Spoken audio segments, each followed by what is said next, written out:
Vacation Under the Volcano. Magic Tree House, Book Number 13. Chapter 1. A Secret Code. Jack reached into his drawer and took out his secret library card. He held the thin piece of wood and ran his finger over its shimmering letters. M.L. Master Librarian, he whispered. Jack couldn't believe that he and his sister Annie were finally master librarians. He wondered if he should pack the secret card to take on vacation. His family was about to leave for a week in the mountains. Just then, Annie stuck her head into Jack's room. "Want to check the woods?" she asked. Every morning, they looked in the Frog Creek woods to see if Morgan Le Fay and her magic tree house had returned. "We can't," said Jack. "We're leaving soon." "But what if Morgan's there?" said Annie. "What if she's waiting for us?" "Oh, okay," said Jack. "Let's look fast." He grabbed his backpack. He threw in his notebook, his pencil, and his secret library card. Then he followed Annie downstairs. "We'll be back soon," Annie called. "Don't go far," their dad called. "We're leaving in 20 minutes." "Don't worry, we'll be back in 10, said Annie. Right, thought Jack. 5 minutes to the woods and 5 minutes back. Even if Morgan sent them on an adventure, they would return at exactly the same time they had left. Jack and Annie ran out their front door. In the bright morning sunshine, they hurried across their lawn and down the street. "I had a nightmare last night," said Annie. "What was it?" said Jack. "I dreamed fires were burning," said Annie. "Everything was smoky and dark, and the ground was shaking. Do you think it was a warning?" "Nah," said Jack. "Nightmares never come true." They left the sidewalk and headed into the Frog Creek woods. The woods were quiet and peaceful. They walked between sunlit trees until they came to the tallest oak in the woods. "Yay," said Annie. There it was, the magic tree house, and Morgan Le Fay was waving from the window. "Hail, master librarians," she said. Jack and Annie bowed playfully. "At your service," said Annie. "Then come on up," said Morgan. They grabbed the rope ladder and started up. When they climbed inside the tree house, they found Morgan holding a book and a piece of paper. "I have an important mission for you," she said. "Are you ready?" "Yes," they both answered. Jack's heart pounded. Ever since Morgan had made them master librarians, he had been longing for their first mission. "You know I collect books for Camelot's library," she said. Jack and Annie nodded. "Well, there have been many great libraries lost in history," said Morgan, "and with them we have lost many wonderful stories." "That's sad," said Annie. "It is," said Morgan, "but luckily, with the help of the tree house and you two master librarians, some of those stories can be saved, such as this one." Morgan showed them the piece of paper. There was a strange writing on it. "Vir fortissimus in mundo." "Is that a secret code?" said Jack.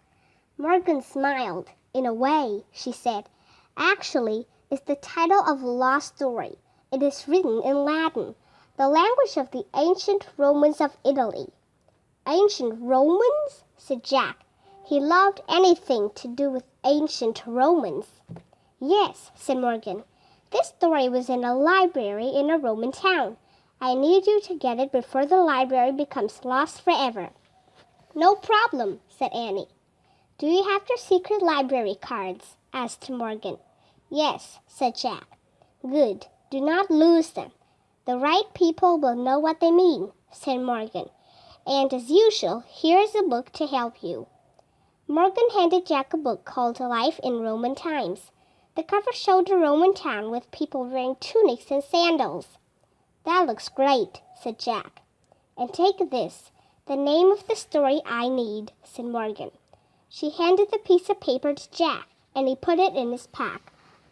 "Remember," said Morgan, Your research book will guide you. But remember, in your darkest hour, only the ancient story can save you. But first, you must find it. Jack and Annie nodded. Go now, Morgan said softly, and don't forget what I just told you. Thanks, said Jack. He pointed at the cover of the book on Roman times. I wish we could go there, he said. The wind started to blow. I almost forgot. I'm going to help you blend in, Morgan shouted above the wind. What do you mean? Shouted Jack. Before Morgan could answer, the tree house started to spin. It spun faster and faster. Then everything was still. Absolutely still. Oh, cool, whispered Annie. Look at us. Chapter 2. The end is near. Jack opened his eyes. He pushed his glasses into place. Morgan was gone, as so were Jack's jeans, t-shirts, sneakers, and backpack. Instead, he had on a white tunic with a belt, sandals that laced up, and a leather bag. He looked at Annie. She was dressed the same way. Morgan had made them look just like kids in an ancient Roman town. I guess this is what Morgan meant, said Jack, when she said she'd help us blend in. I feel like Cinderella, said Annie. I like these clothes. Yeah, said Jack, although he felt a little as if he was wearing a dress. Annie looked out the window. It's pretty here, she said. Jack looked with her. They had landed in a grove of trees. On one side of the grove rose a gentle-looking mountain. On the other, a town sparkled in the sunlight. I wonder where we are, said Jack. He opened the book about Roman times. He read aloud. Almost 2,000 years ago, on August 24th, A.D. 79, the seaside town of Pompeii was a typical Roman town. Many Romans went there on their vacation. They built large houses called villas and planted groves of olive trees along the slopes of a mountain called Mount Vesuvius. Annie kept looking out the window as Jack pulled out his notebook and pencil. He wrote, Vacation in Pompeii, August 24th, A.D. 79. Houses called villas. Jack looked out the window again. It does look like a nice place to go on vacation, he said. We must have landed in one of the olive groves, said Annie. Yeah, and that town must be Pompeii, said Jack. He looked in the opposite direction. And that mountain must be Mount Vesuvius. Annie shivered. That name sounds scary, she said. Really, said Jack. Not to me. He looked down at his notes. Hey, did you feel that? Said Annie. What? Jack looked up. The ground shook. I heard it rumble, too, said Annie. Jack frowned. I think you were just dreaming again, he said. No, I wasn't, said Annie. Something feels wrong about this place. I really think we should go home now. Are you nuts? Said Jack. We have to find that lost story from Morgan. Besides, I've always wanted to see a Roman town. He threw his notebook and the Roman book into his leather bag. Then he went down the rope ladder. Come on, he called when he stepped onto the ground. Annie just stared down at him. Don't be chicken, he said. He pushed his glasses into place. Come on. It'll be fun. Annie still didn't move. What's wrong with her? Jack wondered. Usually I'm the worried one. Come on, he pleaded. We can't let Morgan down. Annie let out a big sigh. Okay, but we'd better find that story fast, she said. Finally, she climbed down the rope ladder. The sun was bright and hot as they took off between the olive trees. With Mount Vesuvius at their backs, they headed for the town of Pompeii. That's weird, said Annie. I don't hear any birds. She was right. The grove was strangely silent. Don't worry about it, said Jack. Maybe they're all at the beach. Come on, let's go over that bridge. He led the way to a small wooden bridge that crossed a narrow stream. But when they got to the stream, they found it had dried up. That's really weird, said Annie. Don't worry, said Jack. It just means there hasn't been much rain." They crossed the bridge and stepped onto a busy street. It was paved with stone. People were buying things in the open shops that lined the street. Some looked rushed and busy. Others moved slowly. Kids walked with their parents. Groups of teenagers talked and laughed. "They don't seem very different from people shopping in Frog Creek," Jack thought. "Except for the clothes, of course." "How will we ever find the ancient lost library?" said Annie, glancing around. "I don't know," said Jack. "Just be on the lookout." They walked past shops that had huge jars in them. When Jack looked closely, he saw that they were filled with grain, dried fruit, and olives. Meat hung from the ceiling of some of the stores. They passed a noisy tavern where people were eating and drinking. A young man played a stringed instrument. "See, there's nothing to worry about," said Jack. "This place isn't all that different from our time." "It's not that," said Annie with a worried look. "See, there's a barber shop and a shoe shop," said Jack, pointing. A boy was getting his hair cut by the barber. A girl was trying on a new pair of sandals with her mother. "It is kind of like home," Annie agreed. They kept walking until they passed a bakery filled with freshly baked flatbreads. "That bread is like pizza," said Annie, smiling. "Yeah," said Jack. The good smells from the bakery made him feel even more at home. Jack looked at Annie. She was still smiling as they walked on. Soon they came to a large square filled with people, carts and horses, and more shopping stalls. "Honey cakes, stuffed dates, peacock eggs," sellers called. Farmers were selling grapes, garlic, and onions. Fishermen were selling all kinds of fish. A few people stood on boxes giving speeches to small crowds. "Hey, I bet this is the forum," said Jack. He reached in his bag for the book. He flipped through it until he found a picture of the square. He read, "The center of a Roman town was called a forum. The forum was the main place where people met to sell goods and discuss politics." "I was right," said Jack. He pulled out his notebook. He wrote, "Forum equals center of town." "Jack," whispered Annie. "Jack!" She tugged on his tunic. "Look!" Jack glanced up. Annie nodded toward an old woman who was staring straight at them. She wore a black cloak. Her gray hair was tangled and wild. She seemed to be missing her teeth. The woman pointed a bony finger at Jack and Annie. "The end is near," she said in a raspy voice. "Go home, strangers." "Yikes," said Annie. "We'd better get away from her," said Jack, "before people wonder who we are." He put away his notebook. Then he and Annie hurried away. The old woman cackled behind them. Chapter 3. Gladiators.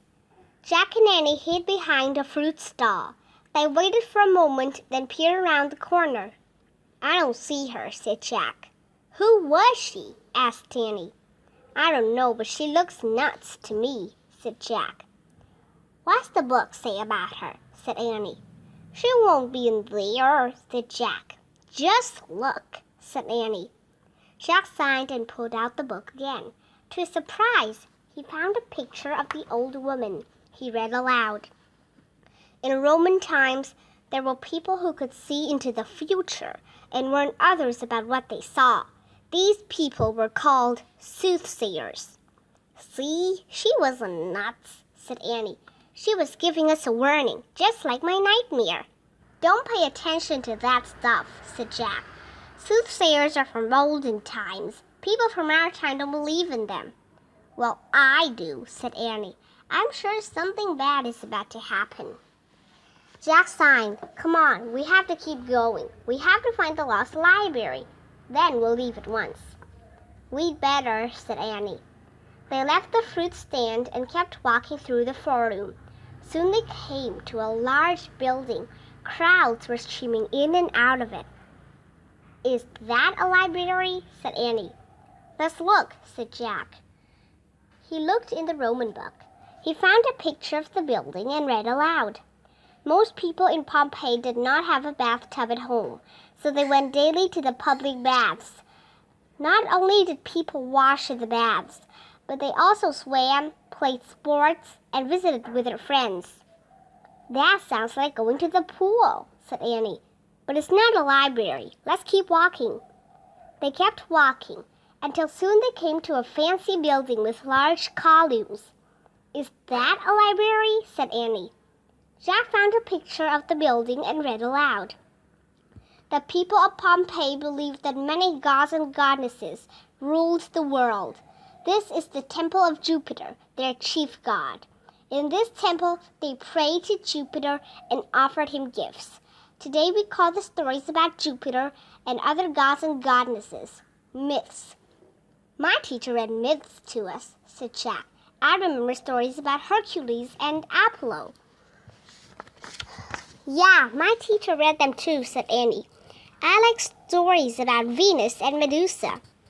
Hey, maybe the story we're looking for is a myth, said Jack. Right, said Annie. Come on, hurry. Let's keep looking. They left the foreroom and turned onto a wide street.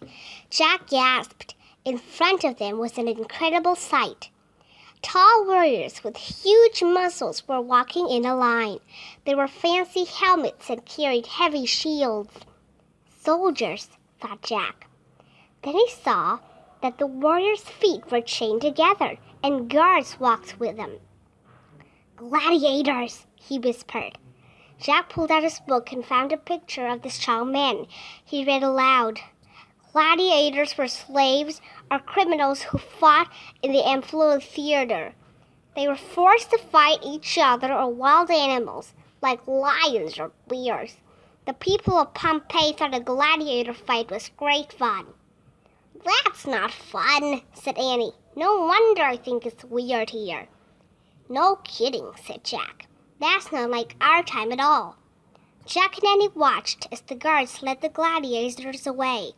They went toward the building that looked like an outdoor stadium. That must be the amphitheater, said Jack. Let's check it out. Oh, all right, but it's not a library, said Annie. He and Annie started up the street toward the amphitheater. A large crowd has gathered near the entrance. Men and women cheered as the gladiators marched inside.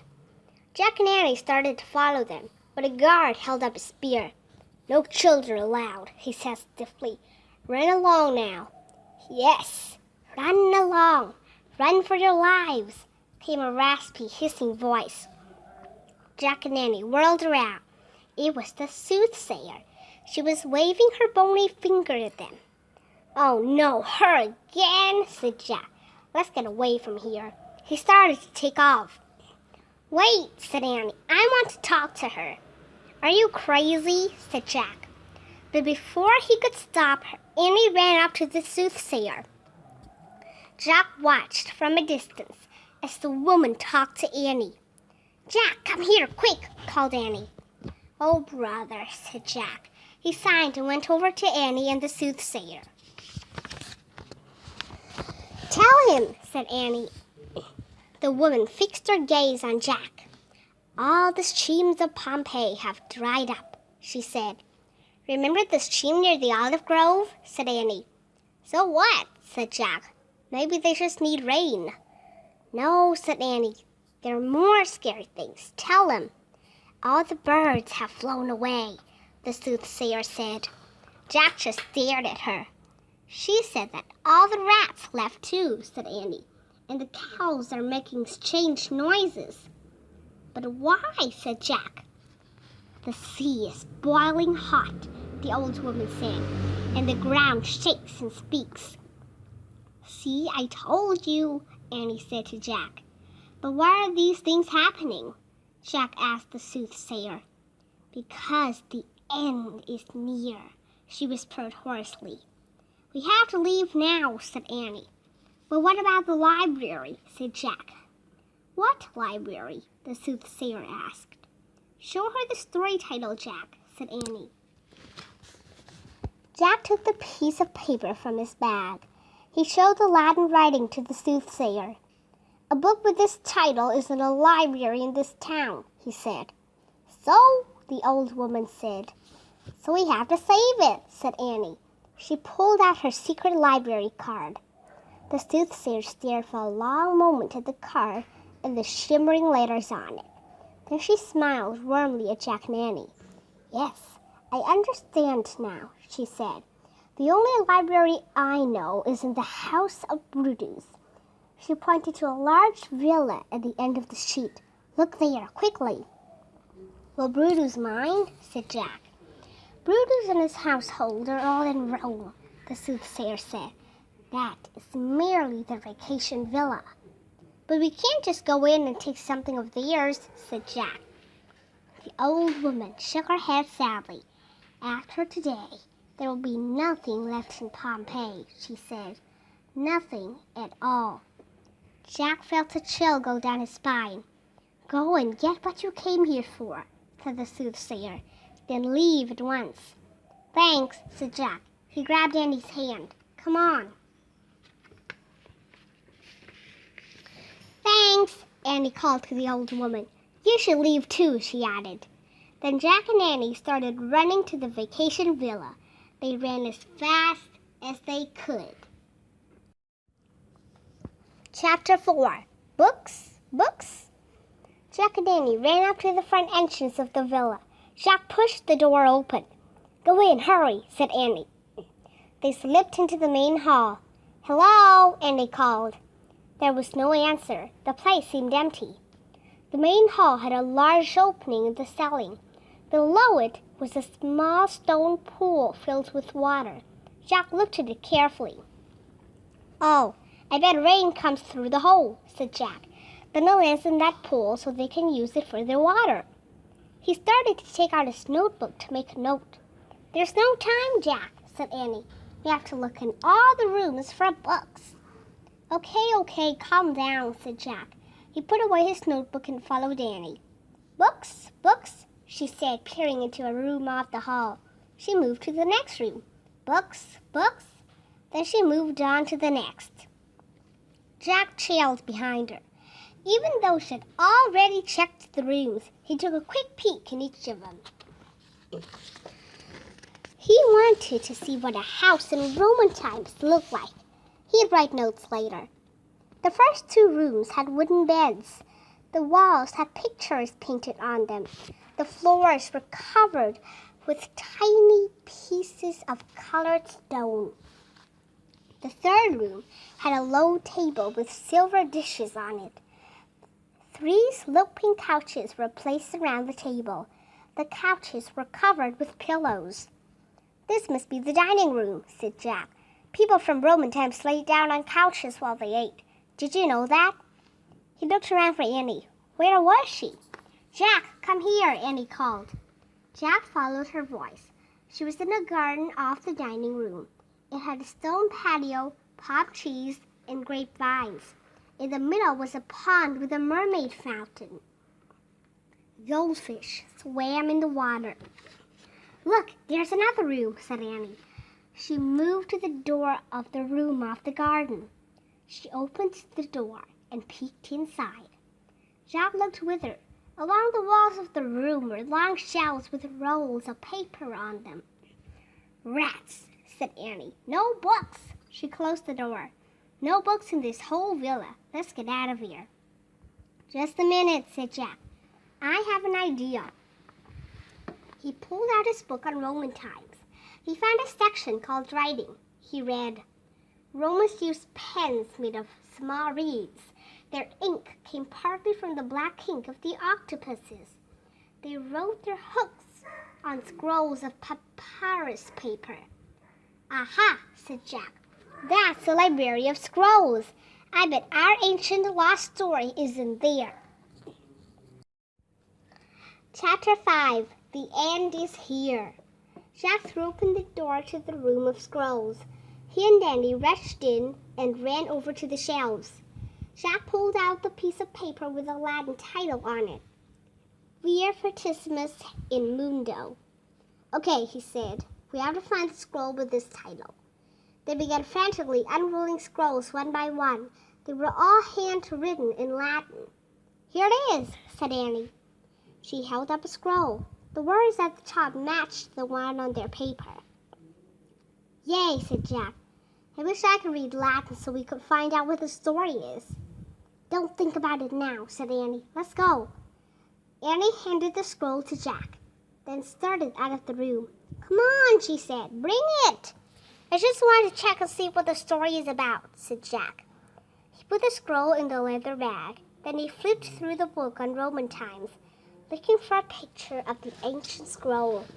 In the middle of the book, he found a picture of a volcano erupting over a town.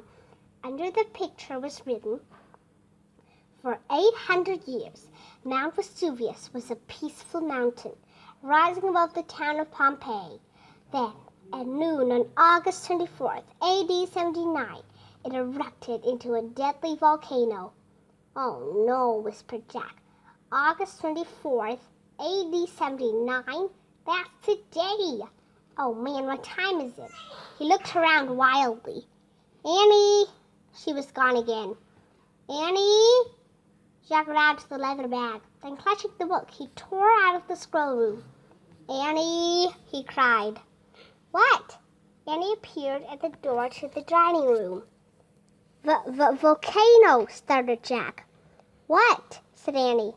It's coming, a volcano at noon, said Jack. Annie gasped. What time is it? Cried Jack. So that's what the soothsayer meant, Annie said. The end is near. What time is it? Jack asked again. He looked around the garden. He saw something near the mermaid fountain. A sundial, he said. That's how the Romans told time. Jack and Annie raced to the sundial. What time does it say? Said Annie. I don't know, said Jack. His hands shook as he turned the pages of the book. He stopped on a picture of a sundial. It showed examples of different times. Jack looked back and forth from the page to the real sundial in the garden. Here, he said. He had found the one that matched.